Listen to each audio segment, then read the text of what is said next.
Welcome to Pretty Pony Pastures Hooked on Horses series.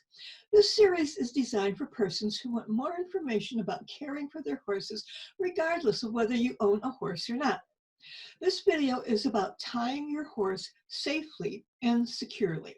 We're going to show you different ways that you can tie your horse. There are several ways that a horse can be tied, but today I'm going to show you 2 ways that we tie the horse in our barn. And then I'll also show you a way that you can tie your horse if you want to go camping with your horse. Now, most of the time we tie our horse when we want to groom it or when the vet or farrier is coming and we need to keep the horse in one place. So first, we're going to look at how we use cross ties in our barn. Remember, every barn is different and every barn has a different way of doing things. So today you'll see how we do things here at Pretty Pony Pastures. Most barns are set up with a pair of cross ties. These are used when the farrier comes or the vet comes to help hold the horse in place.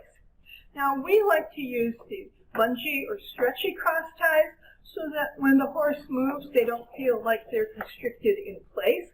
Other barns may have a flat cotton cross tie, and those don't have too much give to them. Now the cross ties hook up to a ring that's on the wall.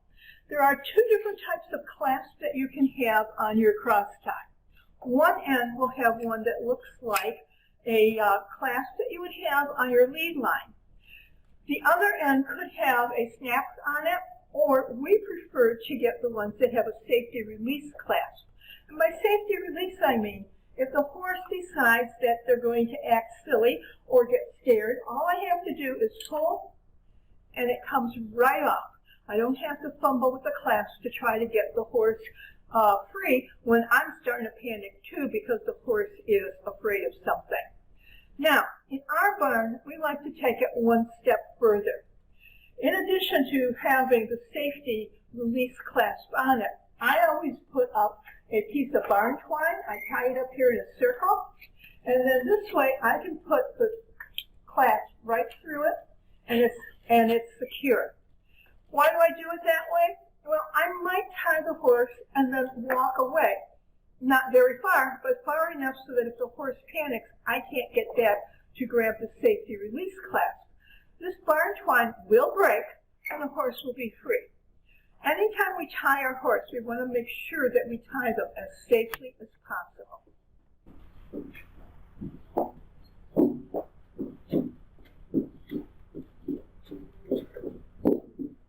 When I put my horse in a cross tie, I'll take one end of the cross tie and clip it to the ring on the halter. Now walk around the front of the horse. Grab my other cross tie. Hook up my horse with that cross tie on the halter, and then I'll take the lead line off. So you can see by putting the horse in cross ties, you can easily walk around your horse and the horse can't move very far. Now, a word of caution here. Even though we try to do it as safely as possible with barn twine that can break and quick release clasps, you should never leave your horse alone in the barn for any period of time. I do if I'm only going to walk a few steps away from the horse and come right back, but if I have to go to the truck or back to my house to get something, I'll put the horse back out in the paddock and then bring it in and retie it when I come back, because even the best horse can get scared for no reason and injured when in a cross tie. So now that you see how to do cross ties, let's look at how we tie our horse when we bring it into the arena. You can also use this method to tie your horse to the side of a trailer if you're taking your horse to a horse show and showing it out of a trailer. So now I'm going to show you how we tie our horses in our barn. All around our barn we have rings like this, and they're on the beams. They're like every other beam, so that the horses aren't so close to each other that they could kick each other, and they're about eye high. So my rule is eye high for the rings in the barn. This way they are low enough for even our youngest kids to be able to tie their horse, and they're at really. All right, well you just talk to your friends. that she doesn't like to be tied in the barn unless she has her friends with her, but she's going to cooperate today. So what I'm going to show you is a quick release knot. We want to tie our horse so that they are eye high and I say at arm's length away. I'm going to take the end of the lead line and I'm going to drop it through the loop, through the ring. And so this is about right. It's about an arm's length away. So now, to tie the horse, I'm going to take this other end, and you see I'm kind of folding it in half. So I fold it, and it's not exactly in half, but I do have enough lead line on this side so that I can tie her. And I'm going to cross it over. And when I cross it over, it looks like the number 4. Then I'm going to take the end that has the fold in it. I'm going to go under the triangle part of the 4. This is where you think you need 3 hands. Bring it up. And then I'm going to drop it through that triangle part of the 4. After I do that, I'm going to snug it up like this. And I'm going to pull on it. She is now secure. She can't go anywhere. But when I'm ready to take her so that I can get a rider on her, all I have to do is pull, and she's loose. And I can then pull it out, and we can go for our walk. So let me do that one more time. I'm going to try to do some close-ups with it so that you can see again how this works. All right, so let's try it one more time. I put the lead line through the ring. I'm going to fold it. You see how I folded it? So that I've got both parts of the lead line here.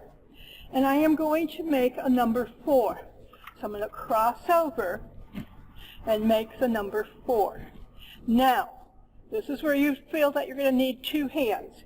You go under the top part of the 4, grab it with your other hand, and bring it through the top of that triangle. We pull it, and now it doesn't matter if the horse pulls or not because it's stuck here. But I can take the end of it and give it a pull, and the whole knot comes apart. This quick release knot is the first thing our riders learn when they're experienced enough to bring their horse in. You can practice it at home with a rope or even a ribbon. And if you send me a message or email, I'll send you a copy of these steps so you can practice them without watching the video over and over again. Now, some people like to go camping with their horses, and that's great, especially if the campground has trails for you and your horse to ride on. But most campgrounds don't have stalls or paddocks for the horses, so how are you going to keep them in one place? At a campground, many riders do something called picketing their horse. It can also be called high tying. If you're high tying your horse, like you see in this picture, make sure that the line is high enough over your horse's head so that he can't put his head and neck over it. The lead line also needs to be long enough so that the horse can nibble on grass or even eat if it wants to.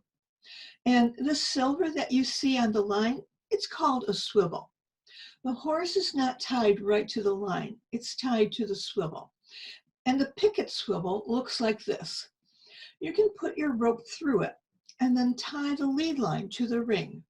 This way you can space horses out if you're using the high line for more than one horse. Now, some people like to do a ground picket like this. You put a stake in the ground and then you tie the lead line to it. The horse can eat and even lay down if it wants to.